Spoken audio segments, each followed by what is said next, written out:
Hello everyone, I'm David Vaucher and this is Return on Racing. Return on Racing is powered by Vaucher Analytics, which helps race teams and drivers drive efficiencies off track so they can fuel success on track. So if you want to discuss your own motorsport organization's strategy or finances, you can get in touch with me at contact@vaucheranalytics.com. Return on Racing is also brought to you by the Motorsport Sponsorship Accelerator, the most cutting-edge resource out there to learn how to find, maintain, and grow long-term sponsorship relationships. If you're interested in finding out more, please visit the Vaucher Analytics website at www.vaucheranalytics.com and use the navigation links at the top right hand of the screen. Okay, so in today's episode of Return on Racing, we're going to talk about the fourth and final installment of the State of Motorsport series for 2025. And this seems appropriate since this is probably going to be the last Return on Racing of the year 2025. But I want to emphasize that this is by no means a case of the last being the least. This really is last but certainly not least because we're talking about the state of F1, the largest motorsport in the world. Quick recap, I've already covered 3 other series in the state of motorsport. I started with IndyCar, then led into the WEC and IMSA, so endurance racing basically. And then the previous installment of State of Motorsport was the WRC, and I'll link to all of those in the show notes for this episode. But let's just get right into it. The Vaucher Analytics State of Motorsport 2025 Formula One. My main thesis here is that F1 is stronger than ever, but responsible growth management matters now more than at any point in its modern history, and that is what I'm going to expand on in this episode of Return on Racing. Formula One enters 2026 in a position that no other motorsport can match, and really few sports, period, can match.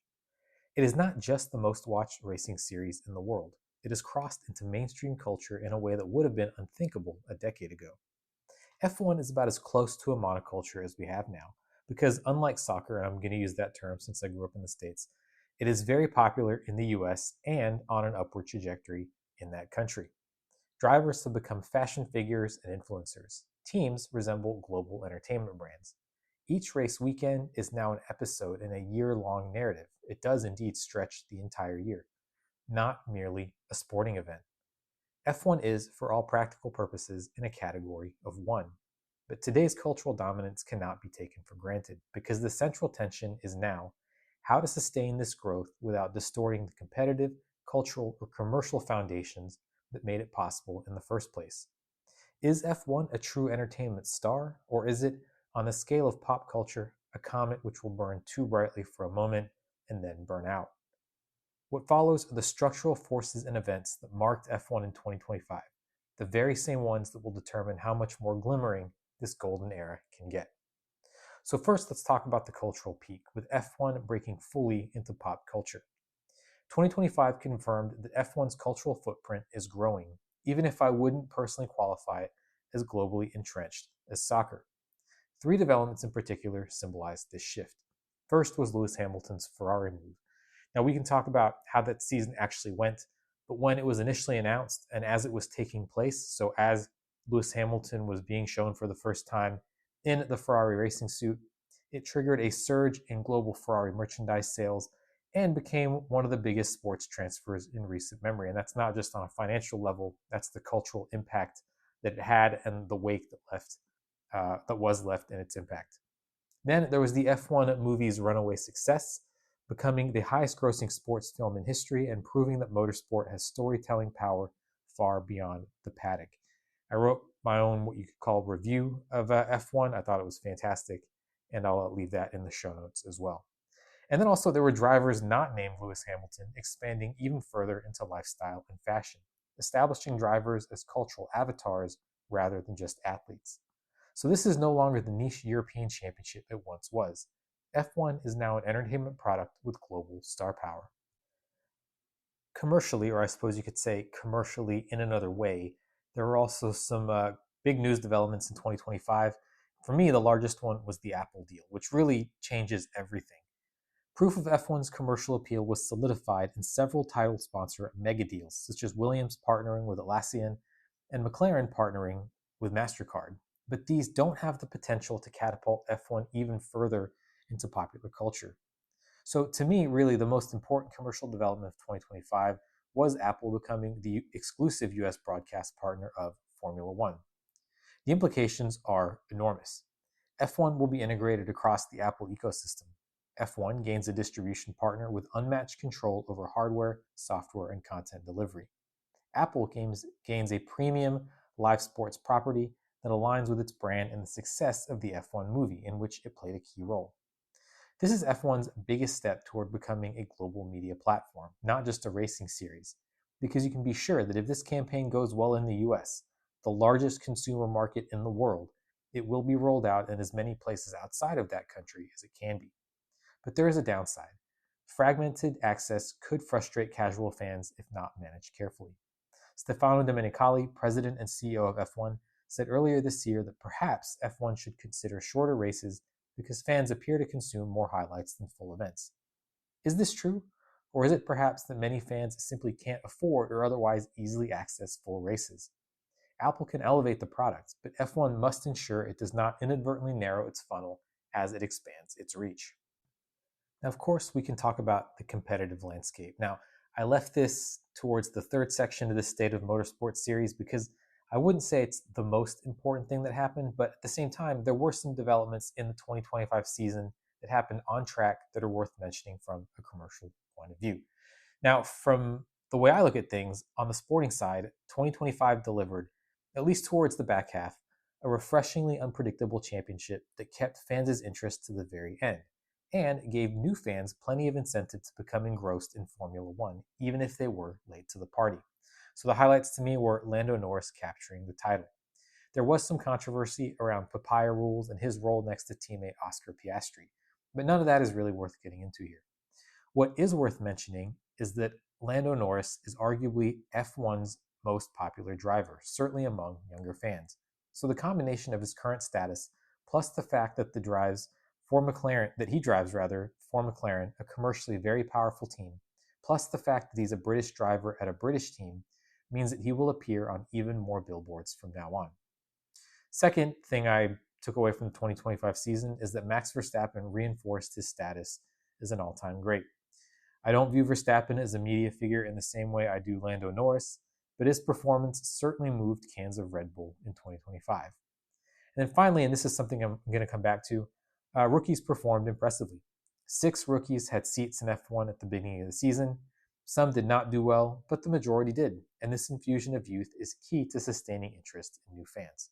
Overall, for me, this was a fun season, a fitting end to this era of F1, and an upbeat way of going into F1's major overhaul in 2026. Now, let's get back to the rookies and a bottleneck in the talent pipeline. As I said earlier, 2025 saw 6 rookies join the F1 grid. In 2026, 2 seats are being added to the grid with Cadillac's arrival. This is a rare occurrence. Yet veterans Sergio Perez and Valtteri Bottas will fill them. Arvid Lindblad will be the only rookie elevated to an F1 seat, next to Liam Lawson at Racing Bulls.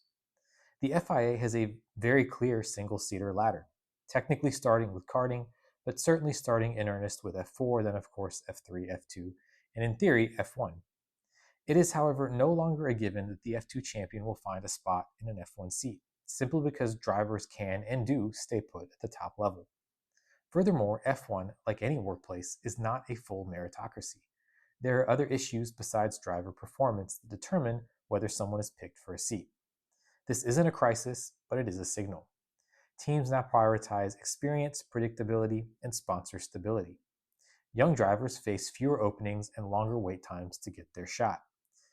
What I would say is that the ladder system risks losing credibility if its champions can't advance somewhat predictably. As F1 becomes more commercially valuable, the competitive risk tolerance of teams naturally shrinks. That tension will need monitoring because the sport needs new talent to keep it commercially viable and fresh over the course of decades.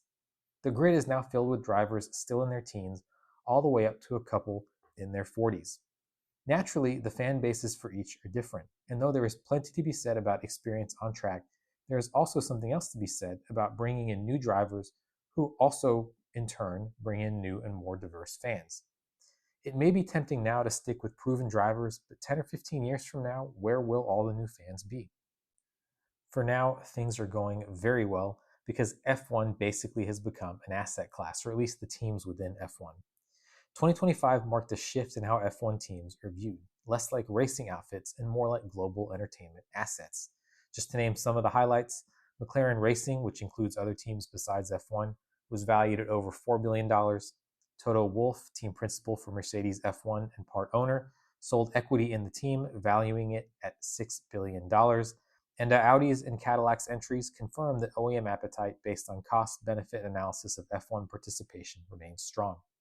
The Liberty Media model of guaranteed events, rising broadcast fees, and unified marketing has boosted the business side of the series, and team valuations are now approaching the point where even non-competitive teams are financially attractive simply by virtue of holding a grid slot. This is F1 at its most economically secure in modern history. And of course, we have to talk about regulation changes. The 2026 power unit and aerodynamic regulations represent a massive technical overhaul. New rules always introduce redistributions of power, which makes for a very promising 2026 season as the entire grid order is reshuffled and fans get to see the results of years of hard work by every team. While it's unlikely that Cadillac will have a Braun GP moment, the foundation for some excellent stories is set, but there are risks. The cost cap is increasing in 2026, and teams will have to understand how to best deploy their extra resources. Brands could reassess sponsorship commitments depending on how competitive their partners are under the new rules. The on-track product could initially regress before stabilizing, and displeased drivers whose negativity about the new cars comes across often and strongly could turn off fans. But let's bring focus back to what are some very promising opportunities. A more balanced field if the regulations land correctly, better racing that makes for more highlights, which in turn brings in new fans, and a new foundation off of which to base new innovations. Handled poorly, this could create boring races, or if someone managed to actually nail the formula early, another years-long string of dominance, and no one really wants that. Handled well, though, 2026 could launch a multi-year competitive renaissance. So let's go back to the overall thesis, which is managing growth. My view is that F1 must avoid overreach. How much of F1 is sport and how much is entertainment? Sustaining F1's growth will require delicate tuning of that balance, and at the same time, F1 must ensure that fan conduct remains healthy and safe, especially after incidents such as the online threats directed at Kimi Antonelli. It has to ensure also that access doesn't become a victim of exclusivity, even under premium broadcast partnerships, and it must ensure that the sport remains attainable to follow, both financially and culturally. When a sport becomes this popular this quickly, protecting its sporting and cultural center becomes as important as expanding its reach, because it's that central legitimacy that enables future growth. So to summarize all of this, I would characterize the state of F1 in 2025 as follows. It's a league in command, but entering a critical phase. Taken together, the story of F1 in 2025 is one of strength paired with new strategic responsibility. The cultural footprint is enormous, the commercial partners are world-class, the competitive narrative is healthy, and the sport is preparing for a major technical transition. F1 is not in danger, but it is in a moment where how it grows matters more than how much it grows. If managed well, the Apple partnership, the 2026 regulations, incoming manufacturers, and a new generation of talent can solidify F1's next era. If mismanaged, the sport risks widening the gap between spectacle and substance, and eventually the structure could crumble. Formula One has reached a height few would have predicted 10 or 15 years ago, but I would argue it is still not as globally relevant as soccer, and I've said this several times over the course of this episode, but it's worth mentioning again for the following reasons. That sport, soccer, has had decades of historic exposure displayed for the world to see. F1 is not a new sport, but much of its history was written away from the public eye, when it was very much a closed-off spectacle until Bernie Ecclestone made his mark, and Drive to Survive still took decades to appear after that. And of course, a young person wanting to become the next Lionel Messi simply has to get a ball, whereas anyone wanting to challenge Verstappen or Norris's skills has to have a lot more available to them. In the global and cultural sense, F1 is in its infancy, and what comes next will depend on Formula One's ability to preserve the foundations that made its ascent possible, while continuing to innovate with the goal of becoming the most inclusively exclusive sport the world has ever seen. Well, that is it for this episode of Return on Racing, and that is it for the State of Motorsport series in 2025. If you enjoyed these insights, I'd ask that you please consider signing up for the Return on Racing newsletter. This is a newsletter that's delivered to your inbox periodically in a very short format, the idea being that you can apply actionable insights directly and immediately to your own motorsport operations. If this sounds interesting to you, please visit the front page of the Vaucher Analytics website at www.vaucheranalytics.com, and I'll also link the direct link to that sign-up box in the show notes for this episode of Return on Racing. I want to finish up as I always do, which is to say thank you so much for choosing to spend your time with me here on this episode of Return on Racing, and I very much look forward to speaking with you on the next episode. Thank you so much.